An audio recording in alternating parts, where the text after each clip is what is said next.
It's another episode right here in Toronto. It's all coming up next on The Counterattack.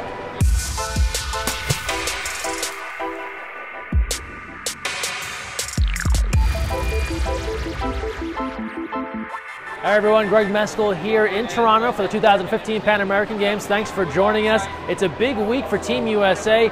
Both the men and the women have advanced to the medal rounds here of the Pan American Games. Let's take a look at how they did in group play thus far. It was a dominant showing for Team USA.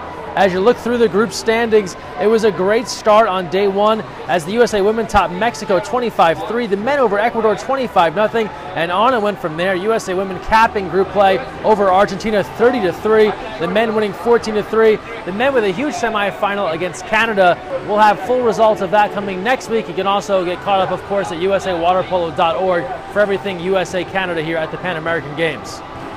While we're here at the Pan American Games, I wanted to give you a little bit of a taste of what it's like for the athletes that are spending their time in the Pan American Athletes Village. Here's a quick look of some photos and video of where the athletes are calling home since their time here in Toronto.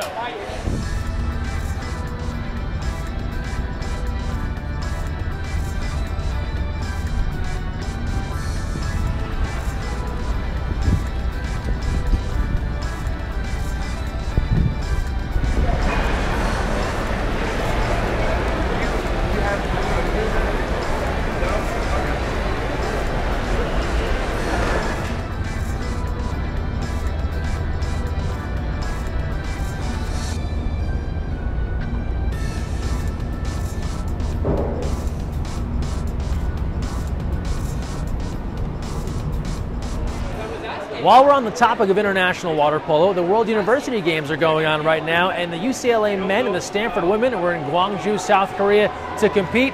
For the UCLA men, they made it into the medal round. We'll have full results of how they did next week on the counterattack. For the USA women, aka Stanford, they took 5th place as they were able to pick up a final day victory over Hungary 9-4. Jordan Rainey scored 4 goals in the win, and as you can see here, the Stanford Twitter account sharing all the details. A big 2 weeks of water polo for the Stanford Cardinal. As we showed you last week, Stanford's been doing a video diary during their time at the World University Games. Here's a brief excerpt from their most recent entry. We did as much as we could to prepare for that, but I think we adjusted really well here to the style of play. We didn't really know each other before the tournament and how we played, especially with the freshmen, but as we progressed through the tournament, through the 7 games, we definitely saw each other more, we connected more on passes, and we grew more as a team.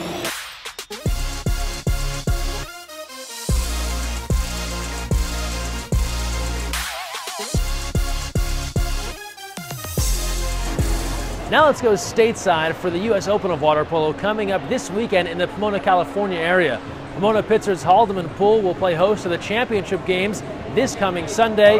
It's a high-level club tournament for men's and women's water polo action, and there'll be a lot of names you know, Olympians, some of the best college players. The USA Youth National Team will all be competing. We'll have full results from the 1st and 3rd place games next week on the counterattack.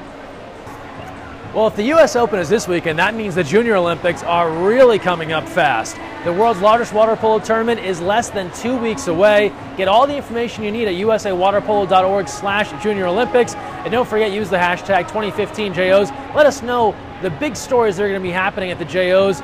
Share them through Twitter and Facebook. We want to tell the stories of your clubs at Junior Olympics. While I'm here in Toronto for the Pan American Games, our video producer Jake Mader is in Oregon this week for the 4th annual Oregon Open Water Polo Tournament. It's being played just outside Sweet Home, Oregon on Lake Foster. Let's take a look at what Jake's gotten himself into here with one of the most exciting outdoor water polo tournaments around. Again, for us, it's family.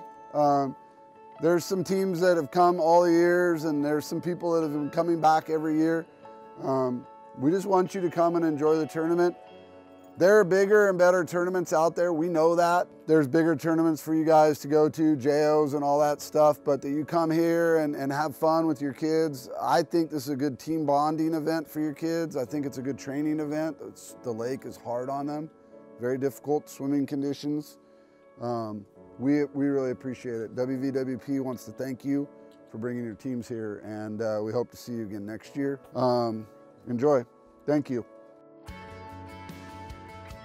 And last but not least, we'll close things out as we do every episode with our social media send-off. And we start things off right here in Toronto.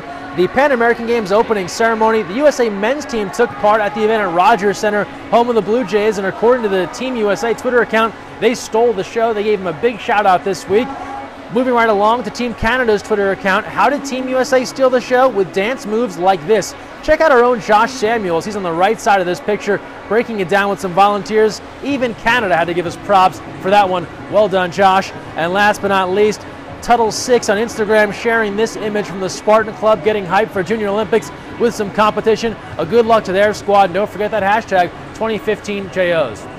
Well, that'll do it for this episode of The Counterattack right here in Toronto. Thanks for watching, and don't forget, when you're on The Counterattack, look weak side.